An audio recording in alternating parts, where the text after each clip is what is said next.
자, 오늘 요한복음 4강입니다.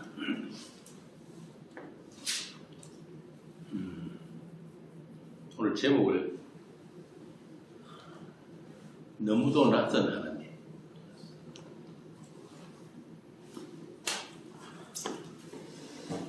노래도 그런 거 있죠. 가까이 하기엔 너무 먼 당신.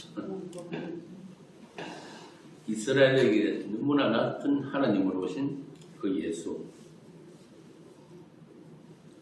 우리가 요한복음 첫 강에서 말씀드린 대로 이 요한복음은 단어 하나하나가 아주 많은 것을 담고 있기 때문에 먼저 우리가 요한의 언어에 대한 그 이해가 먼저 있어야 한다고 했죠. 이것이 기억납니까? 예. 그래서 그 진도 나가는 게 중요한 게 아니고 이 요한이 어떤 하나님을 소개하고 있는지 그 단어 하나하나에 담겨있는 그 하나님의 사랑과 은혜와 진리를 우리가 좀 깊이 있게 알아야겠다.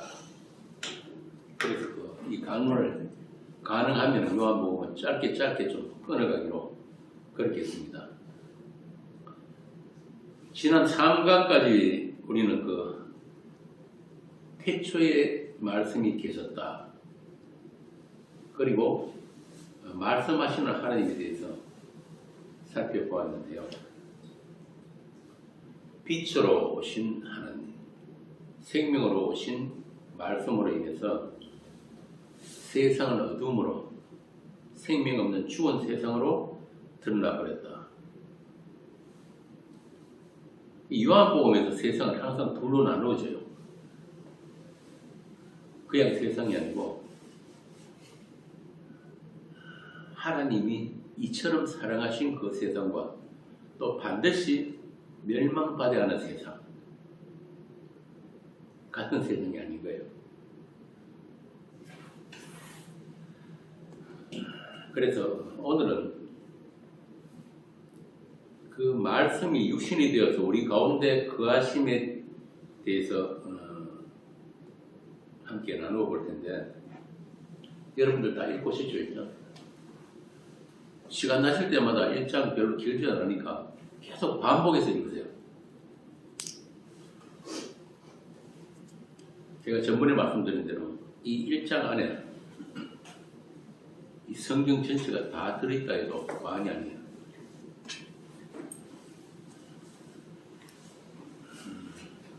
그래서 1장을 읽으시다가 이게 왜 이럴까?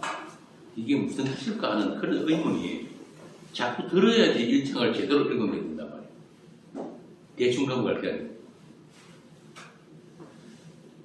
오늘 본문은 1장 14절부터 18절입니다.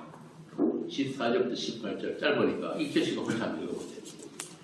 말씀이 육신이 되어 우리 가운데 거하시네. 우리가 그의 영광을 보니 아버지의 독생자의 영광이요 은혜와 진리가 충만하더라. 요한이 그에 대하여 증언하여 외쳐 이르되 내가 전에 말하기를 내 뒤에 오시는 이가 나보다 앞선 것은 나보다 먼저 계심이라 한 것이 이 사람을 가리킴이라 아니라. 우리가 다 그의 충만한 데서 받으니 은혜 위에 은혜로라. 율법은 모세로 말미암아 주어진 것이요 은혜와 진리는 예수 그리스도로 말미암아 온 것이라. 본래 하나님을 본 사람이 없으되 아버지 품속에 있는 독생하신 하나님이 나타내셨느니라. 아멘. 여기 14절부터 18절까지 보면은 말씀 육신이 나오죠. 말씀 육신. 그리고 독생자의 영광. 그리고 그의 충만한 데서 받는 은혜 위에 은혜. 그리고 율법은 모세로 말미암아 주어졌다. 은혜와 진리는 예수 그리스도로 말미암아 온 것이다. 예수는 은혜와 진리다. 그리고 아버지 품속에 있는 독생하신 하나님이 나타나셨다. 자, 어떻습니까? 제가 말씀드린 지금 방금 이 5가지 내용 중에 여러분이 쉽게 이해가는 내용이 있습니까? 여러분들이 아마 요한복음 1장 그동안에 많이 읽으셨을 텐데 이 말씀을 읽으면서 쉽게 이해가 가더라. 이 뜻이 맞아요? 아니요. 아니야.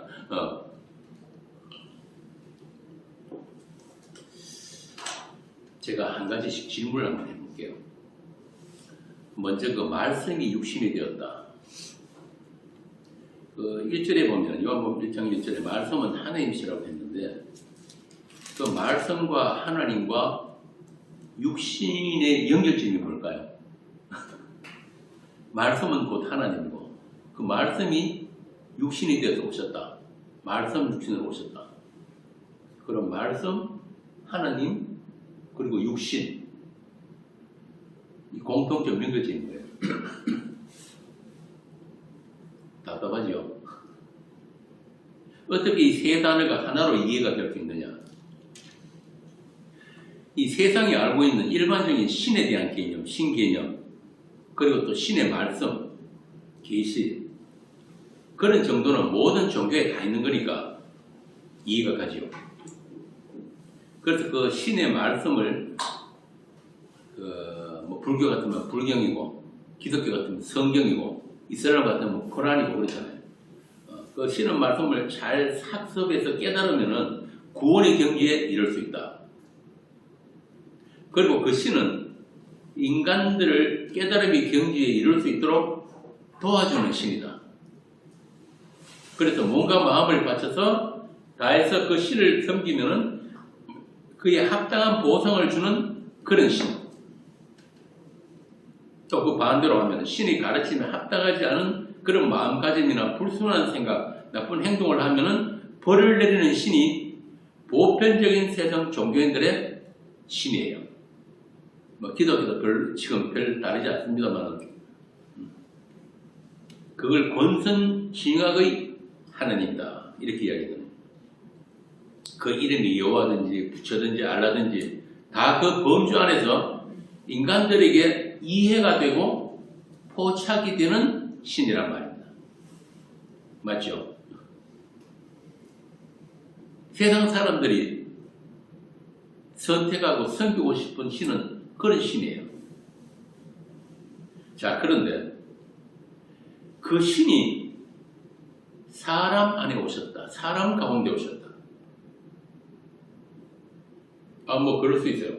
세상 보면은 뭐 신화에도 보면은 그런 게 있고 다른 여러 종교에도 각각의 신이 세상으로 하강해가지고 나타난 적이 있으니까. 그런데 오늘 본문에 말씀 육신이 등장하는 거예요. 말씀 육신. 이 말씀 육신은 뭐예요? 말씀이 육신이 되어서 우리 가운데 거하시는 것을 보니 영광이다. 그게 영광이다. 이해가 됩니까?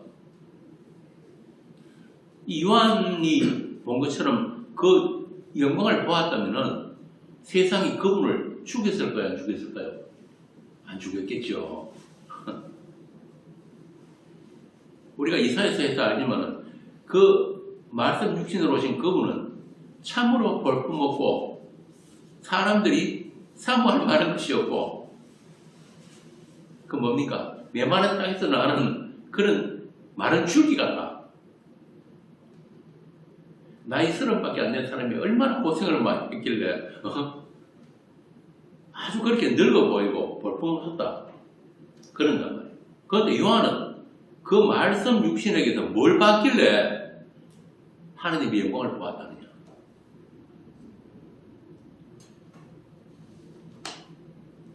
왜 요한은 굳이 이 말씀 육신이라는 말을 사용했는가? 그리고 그 말씀 육신이 아버지의 독생자의 영광이다. 이 독생자는 또 뭐예요?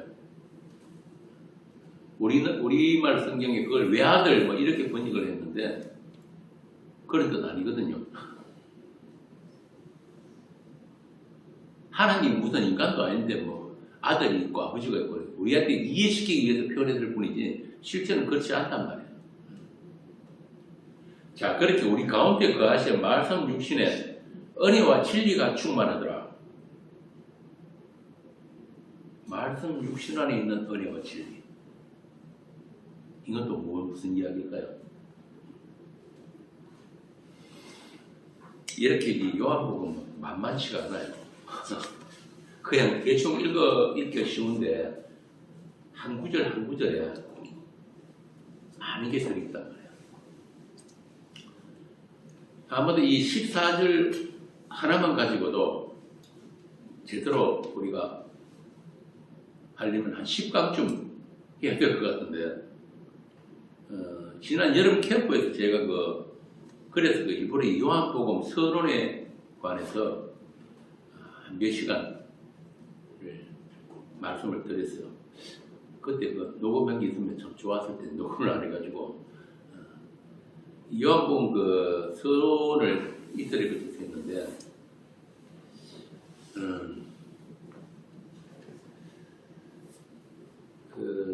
그 서론이 바로 오늘 1장 14절 본문에 대한 해석이란 말입니다.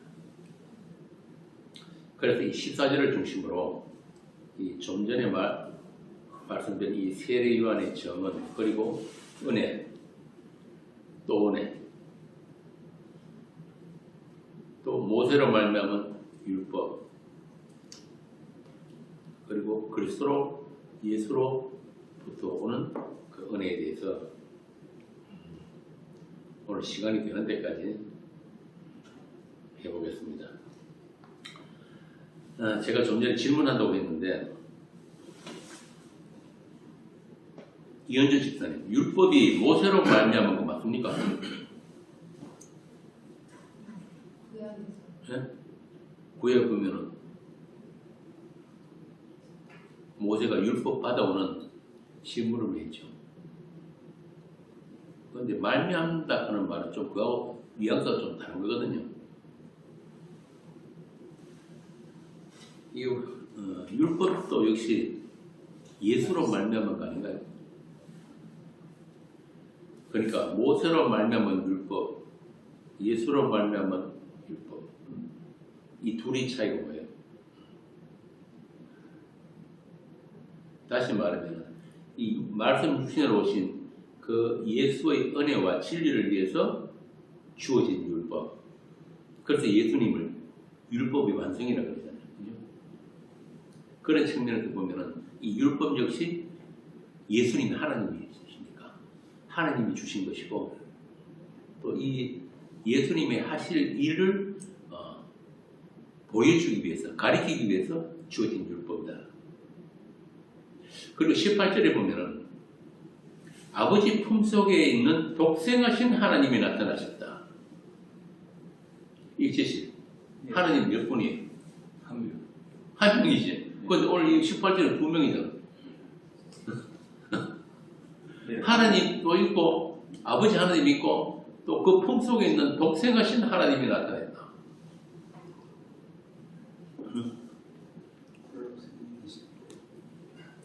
그러니까 예수님 오실 당시에 그 유대인들, 구약 이스라엘 사람들에게 이런 이야기를 하면 이단으로 돌 맞아 죽어요.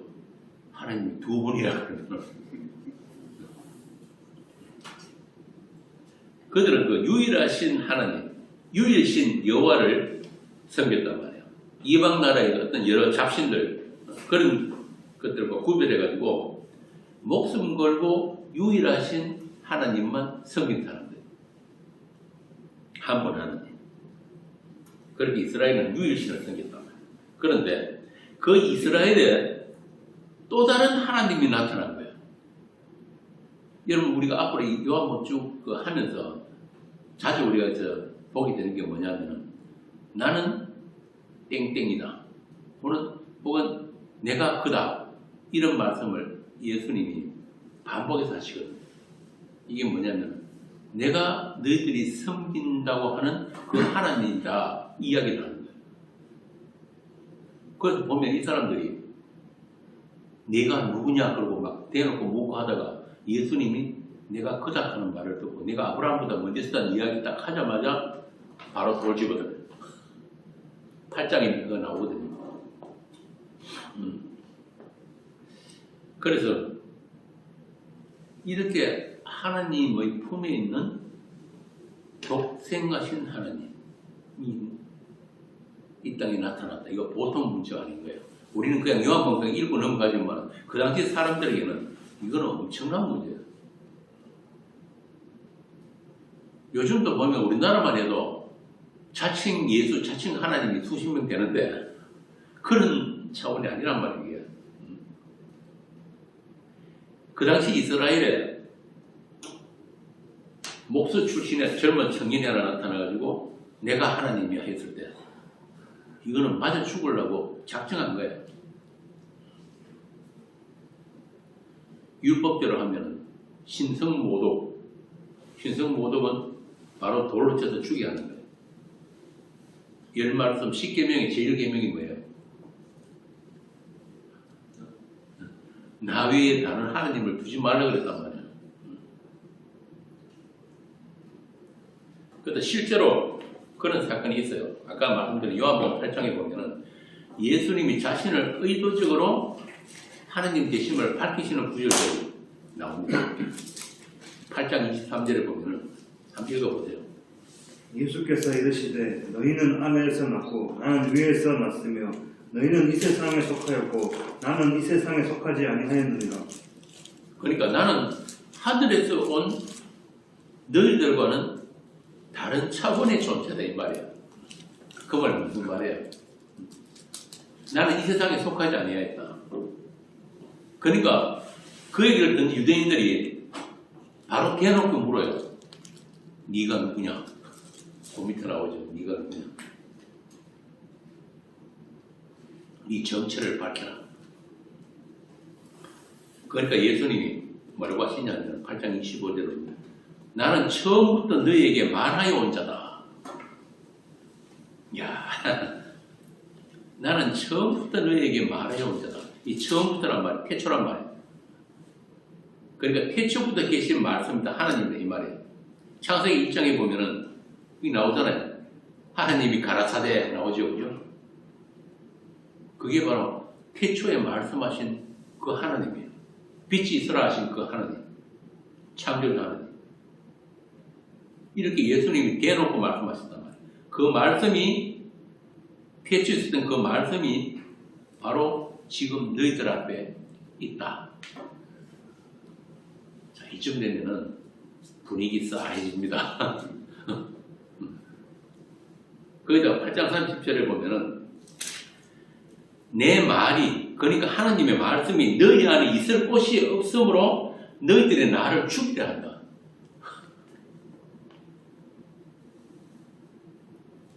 이게 바로 그 1장에 나오는 말씀 그대로예요.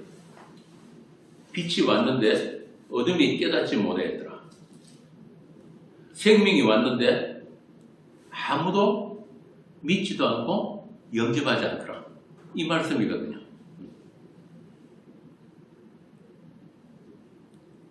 이 1장의 말씀이 그대로 예수님을 통해서 지금 재현되고 있다.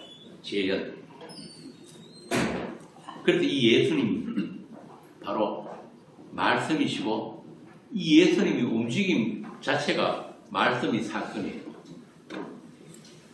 그러니까 그들이 예수님 보고 뭐라고 하냐면은 8장 52절에 보면 유대인들이 이르되 지금 네가 귀신이 들렸구나. 그렇게밖에 생각을 못하는 거예요. 그죠?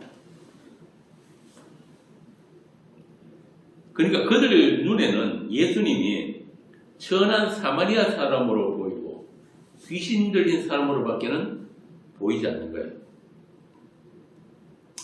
자신들이 이해 못할 이야기만 하니까. 인간은 이 머리로 이성으로 이해할 수 없는 것은 전부 다 부정해버리는 게 이게 육의 항이라는 거예요. 영이 아니기 때문에. 예수님이 그러시잖아요. 내가 하는 말이 영이고 생명이다 그러는데 그분의 말씀이 아까 우리 읽은 대로 있을 곳이 없다.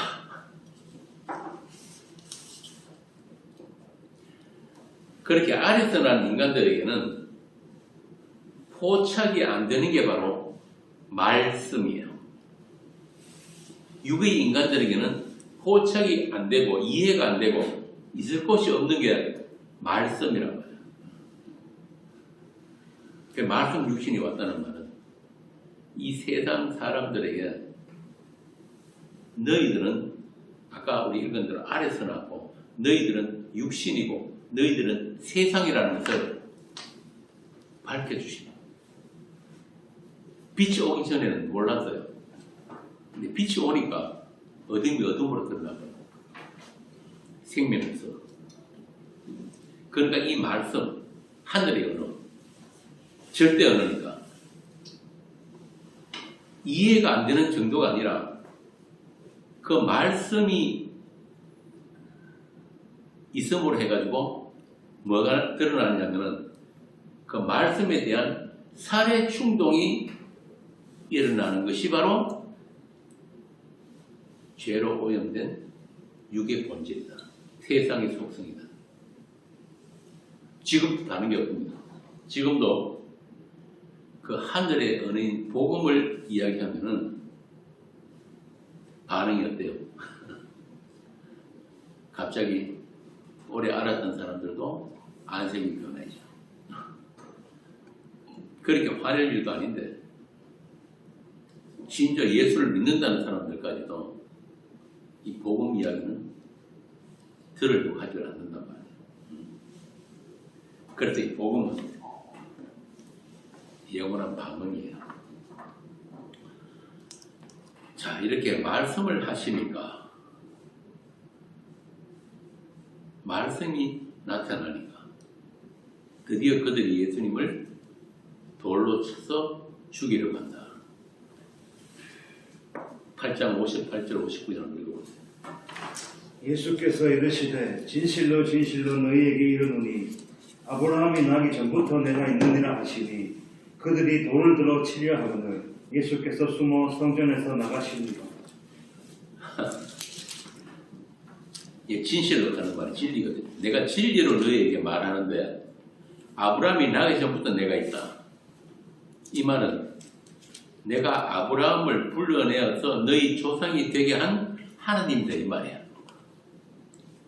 그러니까 드디어 이놈들이 눈치만 보고 있다가 아 이거는 도저히 용서하면 안 되는구나. 돌들어 치라 죽이라.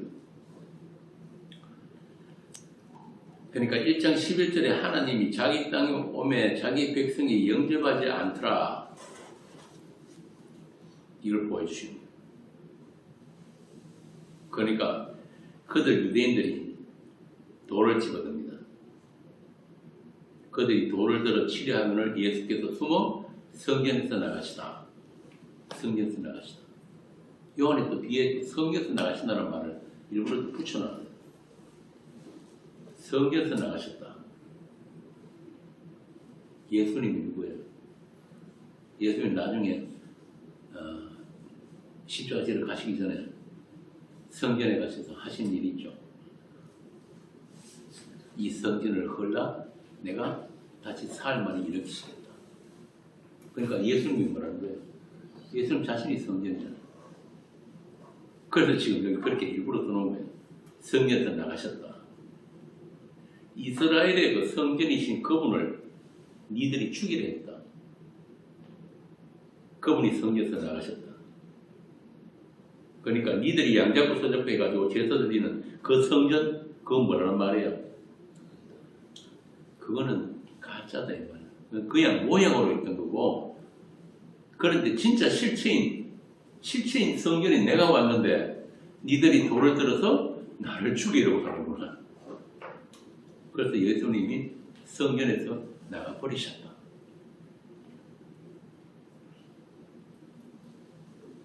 더 이상 이제 성전 없다.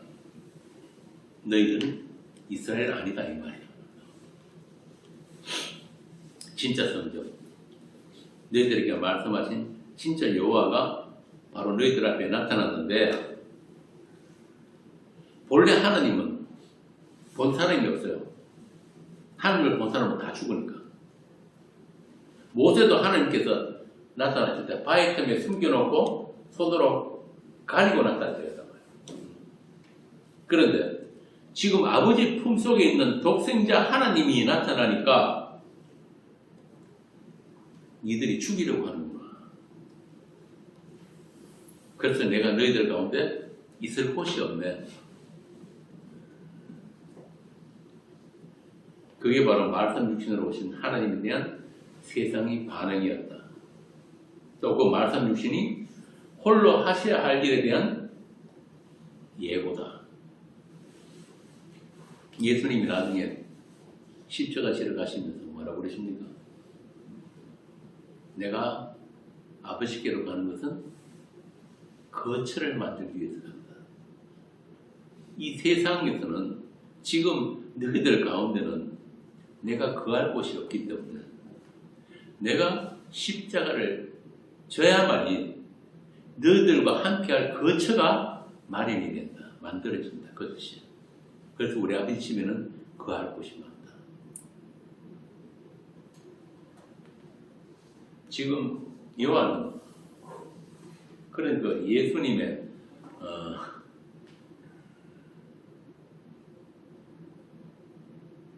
그 공적인 사역, 그 모든 말씀 사건 전체가 그 최종 목적지 한 군데를 가리키고 있다는 것을 그걸 지금 계속 이렇게 순서대로 배열해 놓고 점점 더 확대시키면서 선명하게 보여주겠단 말이에요.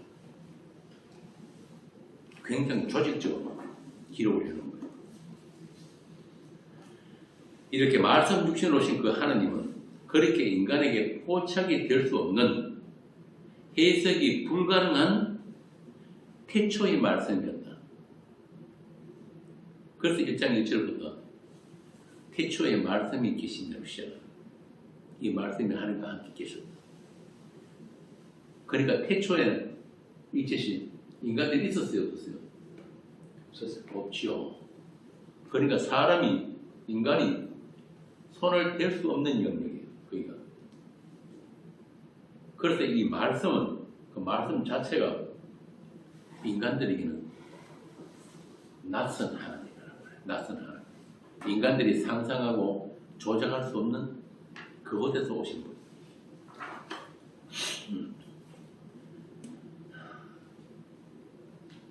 인간들은 누구나 자신이 시작하고 결과도 자신에게 주어지는 것만 인정을 하게 되어 있어요. 그것만 믿는 거예요. 그런데 원인도 결과도 자기에게만 있다고 하는 그런 사람이 나타나니까 우리 인간들 세상에서는 도저히 용납이 안 됐다. 이야기입니다. 도저히 발붙일 수 없는 그런 이질적인 존재였다. 그래서 유대인들이 예수님을 앞에 세워놓고 너는 누구냐 그랬죠. 넌 도대체 누구냐.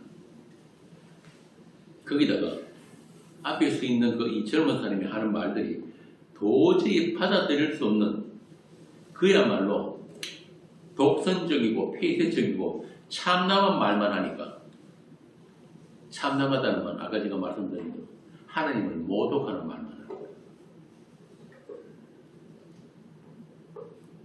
심지어는 내가 그인 줄 모르면 너희 죄 가운데 죽으리라.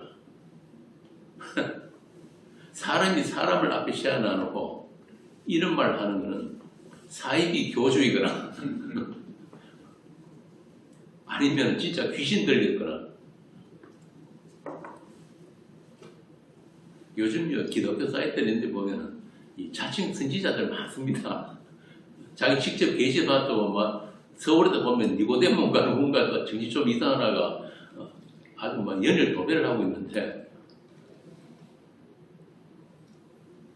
내가 그인 줄 모르면 또 뒤에 보면 내가 금이라 이런 말씀 계속 나오고 있는 거예요. 여기서 그가 누구겠어요? 하나님이란 말이에요. 내가 너희를 창조한 하나님인 줄 모르면 너희는 너희 죄 가운데 죽는다. 그러니까 죄라는 게 뭐냐면 하나님을 모르는 게 죄예요. 쉽게 말해요.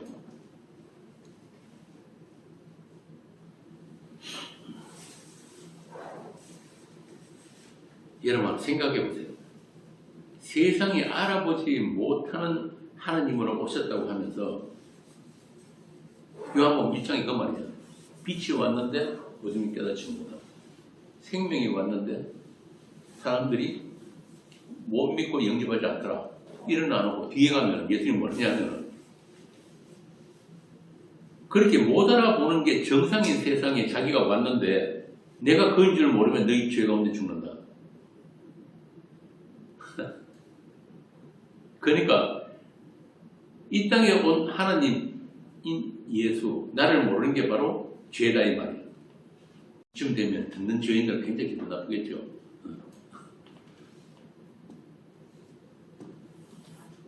그래서 예수님은 처음부터 인간에게 기대를 하지 않으시고 묵묵히 말씀 육신이 해야 할 일만 해나가시는 거예요. 그러니까 그분 예수님 자신이 아까 말씀드린 대로 하나의 말씀 사건으로, 하나의 표상으로, 하나의 사인으로 최종 목적지를 향해 가시는데 그 걸음마다 말씀 육신의 사건들이 발생하는 것을 기록해 놓은 게 바로 복음서예요. 마태, 마가, 누가, 요한 전부 다 그 복음서들이 그 이야기하는 거예요. 그 모든 사건들이 하나님만 하실 수 있는 언약적 사건, 다른 말로 창조적 사건이었다. 그래서 피조물인 인간들은 그 일에 손을 댈 수 없고 협조할 수도 없고 끼어들 수도 없다. 세상은 그 이름을 몰라야 한다. 그 이름을 믿지 않아야 하고 영접하지 않았어야 한다. 그래서 나는 너희들에게 어떤 기대도 하지 않고 그냥 내 일만 할 거야. 이게 요한복음 2장 24절인가? 요한복음 2장 24절 25절. 예수는 그의 몸을 그들에게 의탁하지 않으셨으니 이는 친히 모든 사람을 아시며 또 사람에 대하여 누구의 증언도 받으실 필요가 없었으니 이는 그가 친히 사람의 속에 있는 것을 아셨음이니라. 재밌죠? 나는 니들 안 믿는다 이겁니다. 왜냐하면 나는 니들보다 니들 더 잘 안다. 니들 속에 뭐 있는지 내가 알기 때문에 나는 너희들에게 나를 의탁하지도 않을 뿐 아니라 너희들의 어떤 정언이나 협조나 이런 거 다 필요 없다 이 말이에요. 그래야 하나님이잖아요. 맞죠? 그래야 하나님이란 말이에요. 오늘날 이 세상 교회에서 가르치는 하나님과는 너무나 다른 거예요. 세상 교회에서 어떻게 가르칩니까? 하나님도 교회가 없으면 아무것도 못한다. 이거 신학도 그렇게 가르치는 거예요. 그래서 만날 한 소리가 뭐라 그럽니까? 교회 중심, 목사 중심, 이따 소리야. 하나님은 이 땅에 교회 하나도 없어도 아무 불편한 게 없습니다. 우리 인간 하나도 없어도 불편한 게 없어요. 스스로 충만하신 분이란 말이에요. 자, 그런데 그 말씀 육신이, 그 말씀이 육신으로 세상에 나타났다는 말은 그 말씀 육신으로 말미암는 믿는 자가 생겨날 거다. 그 믿는 자를 내가 만들 거다 이 말이에요. 그게 말씀 육신이라는 뜻이에요. 그냥 말씀만 아니고 말씀 육신으로 오셨다는 건 바로 그 뜻입니다. 3장에 보면은 니고데모 나타나죠. 니고데모 나타나는데 예수님은 니고데모에게 뭐라고 하십니까? 니고데모에게 거듭나야 한다. 그리고 난 뒤에 하시는 말씀이 3장 16절부터 나와요. 한번 읽어보세요. 16절 17절. 여러분들 잘 아시는 다 외우는 말씀. 하나님이 세상을 이처럼 사랑하사 독생자를 주셨으니 이는 그를 믿는 자마다 멸망하지 않고 영생을 얻게 하려 하심이라. 하나님이 그 아들을 세상에 보내신 것은 세상을 심판하려 하심이 아니요 그로 말미암아 세상이 구원을 받게 하려 하심이라. 보세요. 심판하러 온 게 아니고 그로 말미암아 구원을 받게 하려고 왔다. 이게 말씀 육신으로 오신 하나님.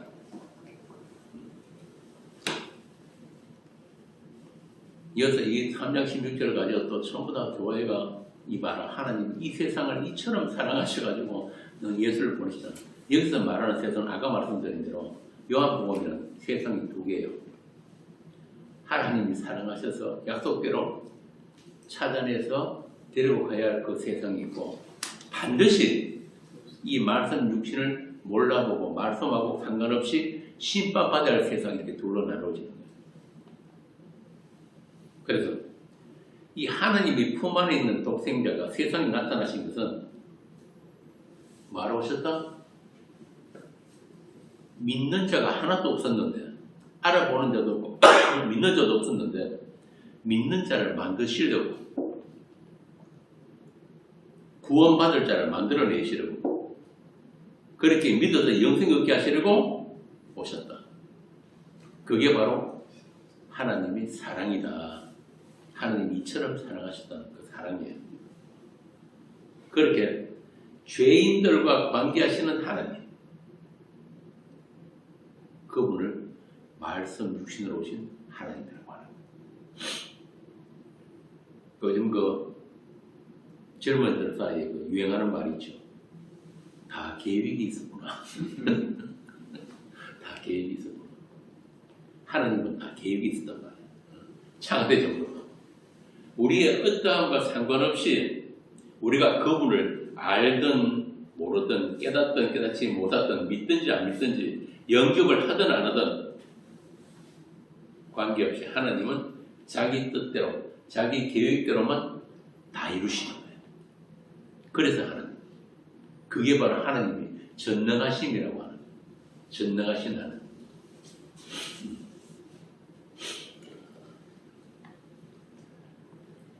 우리가 그 하나님을 몰라준다고 해가지고 영접 안 한다고 해가지고 삐져가지고 다시 하늘로 올라가시는 게 아니라 끝까지 자기 약속에만 충실하신 하나님, 그분을 구약에서는 여호와 하나님이라고 하는 거예요. 오늘 이 요한복음에서는 그 말씀이 육신이 되어 오신 독생자 하나님입니다. 어떤 말씀? 창세전에 약속하신 그 말씀, 그 말씀으로 오신 육신의 하나님.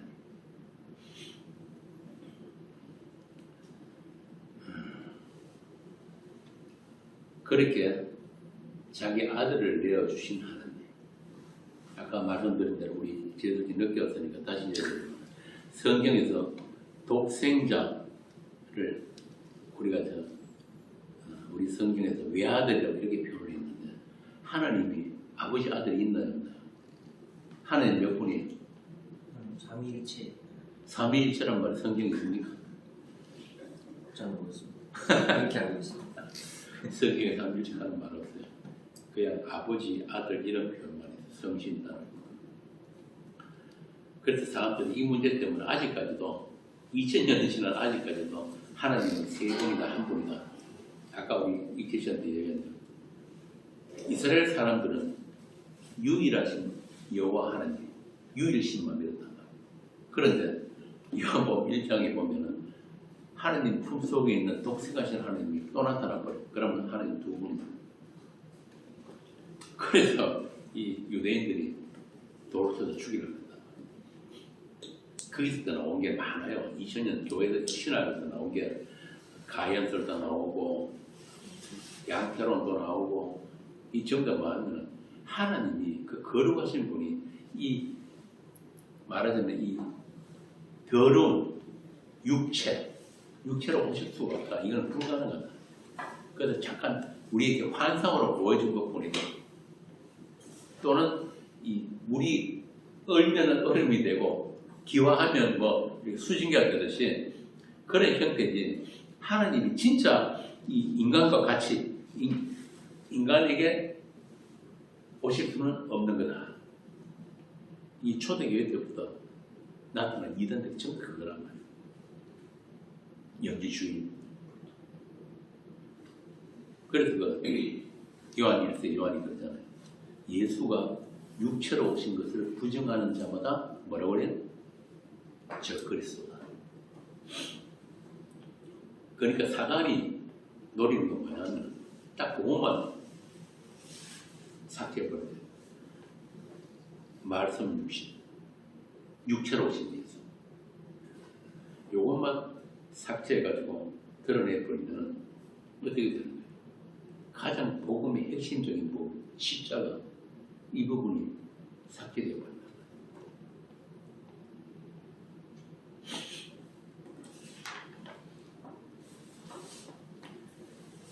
그래서 우리에게 하나님 대심을 보여주기 위해서 에베소서 1장에 나오는 우리가 있기 전에 있었던 그 죄, 그리고 하나님의 피로 흠없고 거룩한 아들이 되는 그 창세전의 언약의 실현, 이걸 우리에게 설명해 주시기 위해 가지고 사용하는 말이 뭐냐면 아버지 하나님, 예수님 직접 그래서 우리 아버지 하나님, 아버지가 계십니다. 아버지 그리고 아들의 관계, 이런 걸 설명을 해줬단 말이에요. 진짜 하나님이 성자 예수님을 낳았다, 내 아들과 그런 뜻이 아니에요. 우리로서는 도저히 이해할 수 없는 그 하나님의 세계가 있단 말이에요.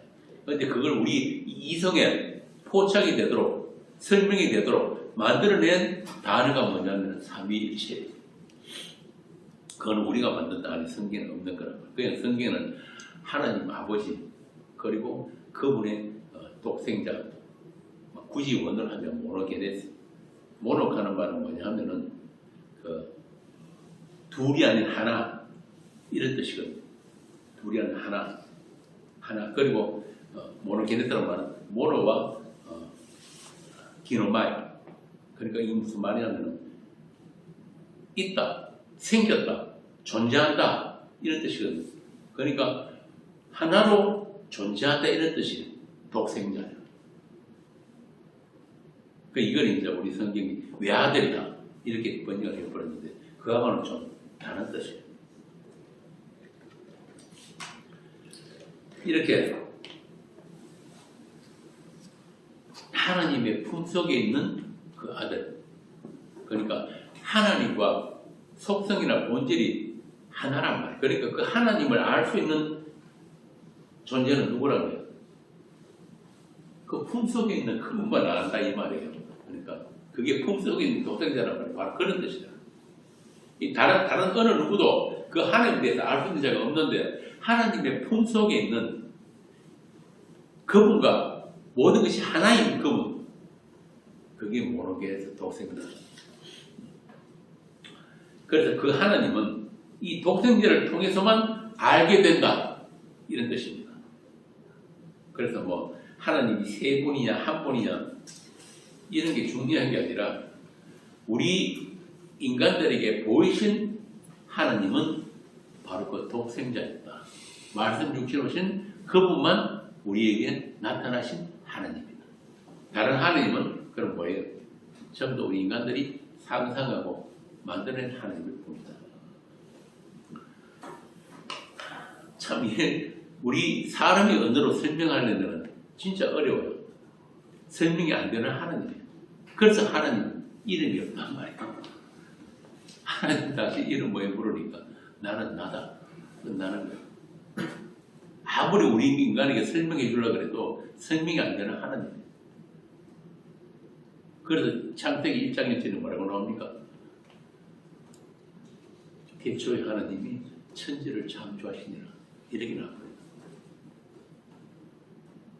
그 태초, 요한복음 1장에도 나오는 그 태초라는 우리 인간과 어떤 그 인간이 넘나들 수 없는 그 영역. 그래서 이 말씀 육신으로 오신 예수를 뭐라고 한 표현을 하냐면 갈라디아서 2장에서는 믿음이라고 합니다. 2장 1절 한번 볼까요? 뭐랍니다. 이것도 좀 번역이 잘못되고 오해를 하는데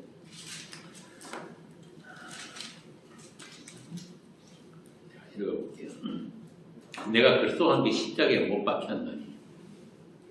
이게 아까 말씀드린 말씀 육신이 최종적으로 목표하는 그 자리가 바로 이 자리예요. 십자가. 그러즉 이제는 내가 사는 것이 아니고 오직 내 안에 그리스도께서 사신 것이 이제 내가 육체 가운데 사는 것은 나를 살아서 나를 위하여 자기 자신을 버리신 하나님의 아들을 믿는 믿음 안에서 산다. 이게 뭐냐면 하나님 아들의 믿음 안에서 산다 이 말이에요. 하나님 아들 예수의 믿음이에요. 예수의 믿음은 이 말이에요. 그러니까 믿음은 뭐라는 거예요? 예수님의 믿음이에요.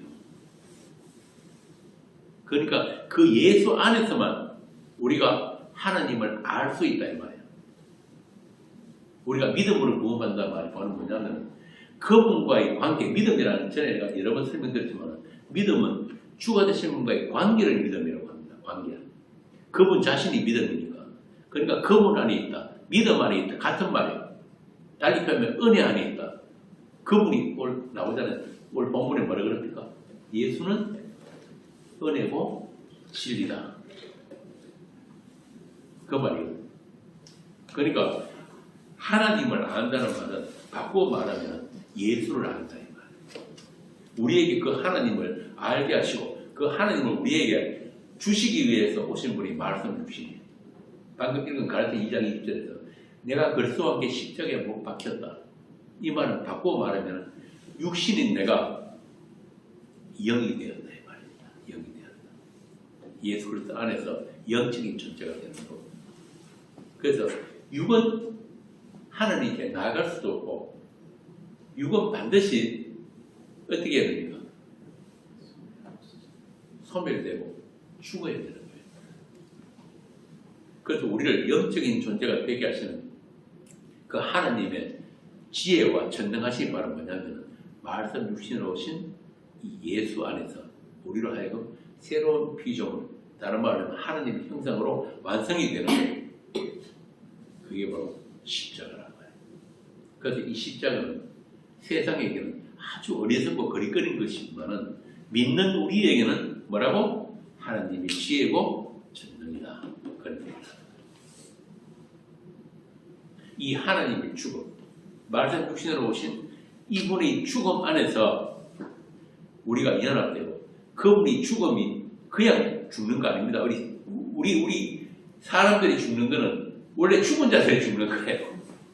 정령 죽으려 했는 그 죽은 자들이 죽는 거고 진짜 유일한 죽음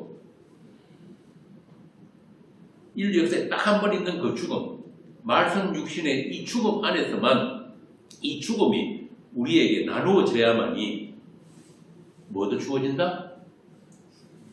생명도 주어 생명도 그 부활의 생명도 같이 주어지는 거예요. 얼마나 놀라운 이야기예요. 이게 하나님의 지혜란 말이에요. 왜? 우리는 본래 뭐였습니까? 뒷걸문지 없음이잖아요. 이런 없음이 이 존재가 아닌 것들이 원래 존재는 하나님만 존재예요. 하나님은 있음인데 그 하나님적인 존재가 되어서 하나님과 영혼을 함께하기 위해서는 우리는 본래 할 수 있는 게 아무것도 없잖아요. 본래 없음인데 그러면 하나님이 계획하시고 하나님이 다 실행을 하셔야 되는 거예요. 그 방법이 뭐냐면 하나님의 죽음 안에 우리를 합류시켜가지고 하나님의 그 생명을 우리에게 나눠주세요. 와, 이 얼마나 놀랍습니까? 그걸 다른 말로 언약의 피라, 언약의 피. 그러니까 이 말씀 육신이 이 땅에 오신 걸 뭐하러 오셨다? 피만 나게. 자기 사람들에게 피를 남기기 위해서, 피를 뿌리기 위해서. 베드로서 입장이 뭐라고 합니까? 피 뿌림을 얻는 나그네들. 피 뿌림을 얻는 나그네. 그게 교회란 말이에요. 피로 사신 교회. 자, 이렇게 우리와 관계를 가지시려 보신 그 말씀 육신이 우리 가운데 거하시는 걸 보니 아버지의 독생자의 영광이요 은혜와 진리가 충만하더라. 이제 이해가 되시죠? 왜 이렇게 요한이 표현을 했는지.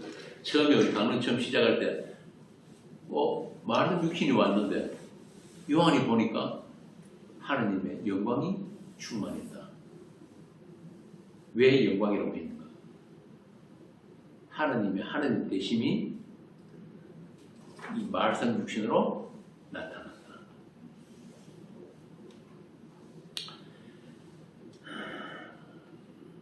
그렇게 그 은혜와 믿음 안에서 진리로 우리를 거룩하게 하시는 일을 하셨다. 누가? 예수가. 그래서 그분을 요한 1세에 보면은 그분은 물과 피로 임하셨다. 그렇게 이야기합니다.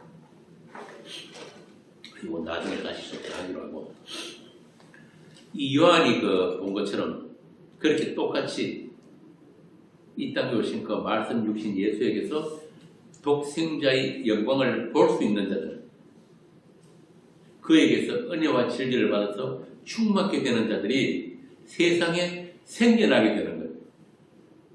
그것이 바로 말씀 육신 안에서 이루어진 하나님의 약속, 하나님의 영광인 것입니다. 여러분들이 바로 그 하나님의 영광이라는 거예요. 그 일을 증언하고 그 일들을 기록한 제자가 이 사람 요한이에요. 그래서 요한복음 제일 마지막에 보면 그게 나온단 말이에요. 21장 24절 한번 읽어보세요. 제가 1장이 처음부터 요한복음 전체가 다 들어있다고 했죠. 이 일들을 증언하고 이 일들을 기록한 제자가 이 사람이라. 우리는 그의 증언이 참된 줄 아노라. 이 일들이 뭐예요? 말씀 육신으로 오신 이 독생자가 다 이루신 그 일. 태초에 영원전에 말씀하신 그 하나님께서 이 땅에 오셔가지고 우리에게 말씀하셨다. 우리에게 말씀하셨다. 그 말씀을 육신으로 다 이루셨다. 그 육신을 우리에게 내어주심으로 그 말씀이 우리에게 들어와 버렸다. 여러분에 다 들어왔다니까요. 제가 요한복음 1강할 때 했던 이야기가 기억나십니까? 요한복음은 뭐라고? 듣는 복, 들어야 된다. 누구에게? 우리 안에 계신 그 말씀에게 듣는 거예요. 읽는 게 아니라 우리 밖에 있는 게 아니고 이미 여러분 안에 들어와 버린 그 예수, 그 육신 말씀, 그 말씀이 여러분들에게 들려줘야지 여러분이 알게 되는 거예요. 이 요한복음 흔히 요한 신학이니 또 바울은 바울 신학이 있다고 소리 하는데 그거 아무 소용없는 거예요. 그분의 영이, 진리의 영이, 십자가의 영이 여러분 안에 있으면 여러분이 듣기 싫어도 무시로 듣게 되는 거예요. 그분이 말씀이 찾아온다니까요. 왜? 이미 여러분들이 그 말씀과 하나 되어 있기 때문에, 하나이기 때문에. 그 일을 하러 오셨다니까, 예수가 말씀 주시고.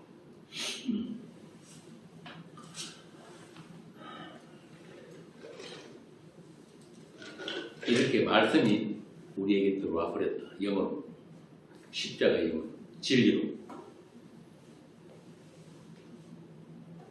그래도 요즘 이상하게도 김동수 목사님 영향을 받아갖고 예수를 그리스도로 깨달아가지고 진리를 깨달아서 진리가 되어야 한다고 이딴 소리 하는데 우리가 그럴 능력이 있으면 예수님의 십자가 필요 없어요.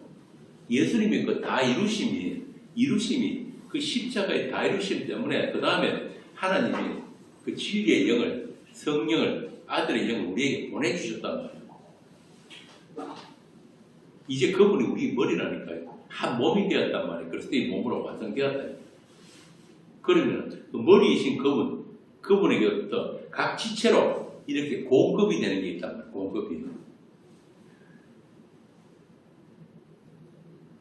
그러면 그분이 우리 머리인데 이쪽 손가락은 알고 이쪽 손가락은 모르고 이런 법 있습니까? 넌 왜 좀 열심히 공부해서 좀 깨달아야지 왜 예수를 못 깨달아가지고 아직도 그 모양이냐 이런 거 없다니까요. 그 그리스도의 충만한 분량에까지 자라날 수 있는 게 바로 살아있는 유기적인 한 몸의 생명체. 생명체는 안 자라나면 그 죽은 거잖아요. 그죠? 그 자라나게 하시는 이가 누구란 말이에요? 우리 머리이신 그리스도 예수. 그게 바로 그분이 이제 우리 안에 들어와 버린 거예요. 말씀으로. 그래서 우리가 예수를 사랑한다, 주를 사랑한다. 고린도서 제일 마지막에 바울이 아주 독서를 날리잖아요. 주를 사랑하지 않거든 뭐하라? 저주를 받을지어다. 그 말을 바꾸고 말하면 그리스도의 한 몸 된 이 교회는 반드시 주를 사랑하게 된다. 그 안 보이는 주를 어떻게 사랑해요? 우리 안에 들어와 계신 그 말씀으로 들어와 계신 영으로 계신 말씀 사랑. 말씀을 사랑하는 그게 주를 사랑하는 거. 말씀 육신으로 오셔가지고 여러분들을 말씀 육신으로 다 만들어 버렸다는 거예요. 계시록 가면은 그러잖아요. 우리를 보면 뭐라 그럽니까?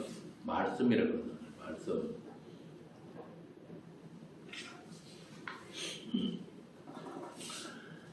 그렇게 영으로 진리로 우리 가운데 계십니다. 그렇기 때문에 우리 인생이 그 예수님이 죽음과 다시 사심의 그 사건으로 계속 재현되는 거예요. 바울이 그러잖아요. 나는 날마다 죽는다. 부활장이라고 하는 고린도서 15장에서 그런 이야기를 한다. 그래서 우리는 그분이 다 이루신 그 독생자의 영광, 그 십자가의 영광에 죄인으로 참여되었을 뿐이다.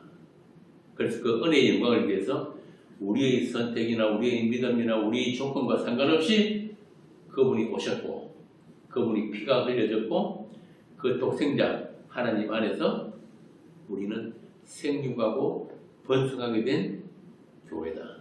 다른 말로 하면 하느님 나라다. 하느님 나라가 완성되었다. 예전과 같은 존재, 같은 말씀 육신들이 마침내 이 세상에 나타나게 되었다. 그들을 하나님의 피로 사신 교회, 그리스도의 한 몸 된 교회, 약속의 아들들이라고 한다. 말씀 육신이란 말씀 육신들이 바로 여러분들이라고 합니다. 하나님 여러분들 안에 씨, 약속, 말씀을 심으셨다. 요한복음 6장 40절 빨리 한번 읽어보세요. 내 아버지의 뜻은 아들을 보고 믿는 자마다 영생을 얻는 이것이니 마지막 날에 내가 이를 다시 살리리라 하시니라. 6장 63절 또 살리는 것은 영이니 육은 무익함이라. 내가 너희에게 이런 말은 영이요 생명이라. 바로 그 이야기예요.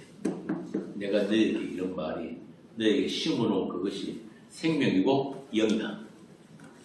그 일이 어디에서 이루어졌어요? 십자가에서. 그래서 그 말씀 육신은 우리 교회의 머리이신 예수님의 그 장성한 분량, 충만한 분량까지 반드시 자라나게 됩니다. 그분이 충만한 데서 받으니 은혜 또 은혜다. 이게 그 말씀이란 말이에요. 그분이 충만한 데서 우리가 받으니 은혜 위에 은혜더라. 은혜 위에 은혜란 말은 계속해서 끝까지 은혜다 이 말입니다. 말씀이라는 그 씨가 잘 자랄 수 있도록 그래서 성령의 은혜가 끊임없이 부어지고 또 덮여져 있다.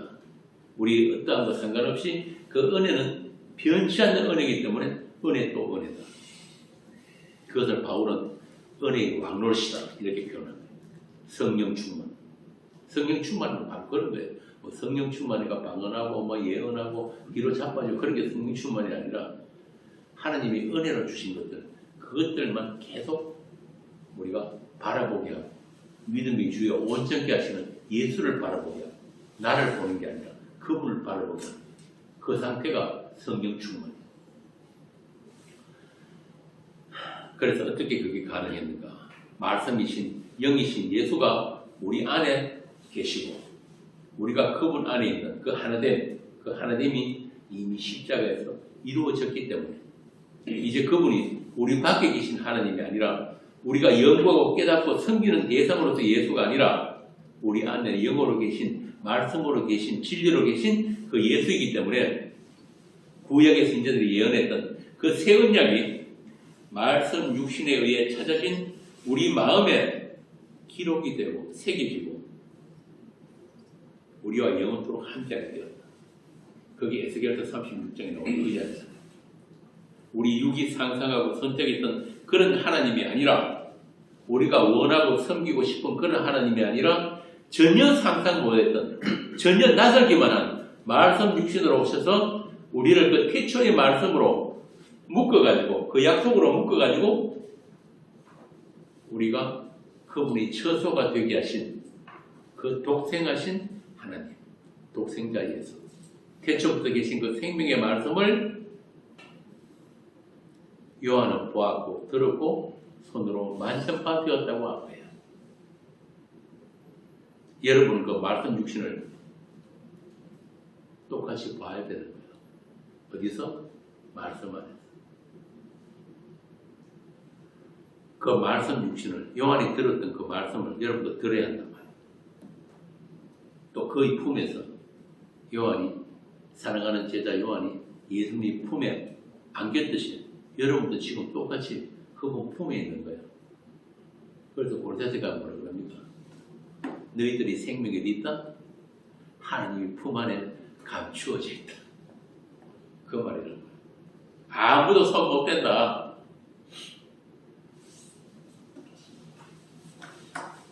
그래서 이 요한복음은 우리 안에 계신 그분을 듣는 복음이에요. 그분을 보는 복음. 좀 어려운 거는 호라오하는 진리를 보게 되는 그런 복음. 그리고 그분 안에서 충만하게 되는 복음. 우리는 마침내 그 예수를 사랑하게 될 것이고 그분을 지금도 사랑하고 있는 거예요. 이제지 말씀 사랑합니까? 말씀이 좋아요? 꿀송이처럼 달아요? 달 때도 있고 안 달 때도 있어요. 그래서 그분과 그분이 지금 함께 계시고 또 영원토록 우리와 함께 하시고 그분이 그 사랑이 날마다 우리 마음속에 부어짐을 해가지고 마침내 우리가 뭘 가지게 됩니까? 별세의 소망을 가지게 된다. 그래서 이 바울이 그런 거예요. 로마서 우리가 소망을 꾸렸다는 말이 바로 그 이야기라는 거예요. 그 성도라는 사람은 이 세상 시간에 과거, 현재, 미래라는 이 세상 시간에 매이지는 않아요. 이미 그 미래로부터 영원한 미래로부터 그 시간과 연결돼 버려요.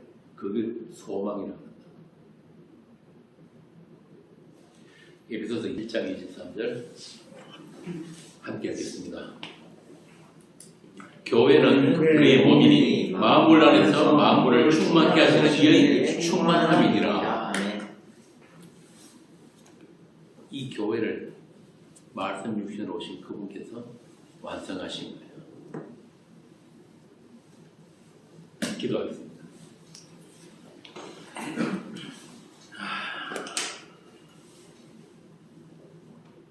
아버지 하나님의 이름이 거룩히 여김을 받으시기를 원합니다.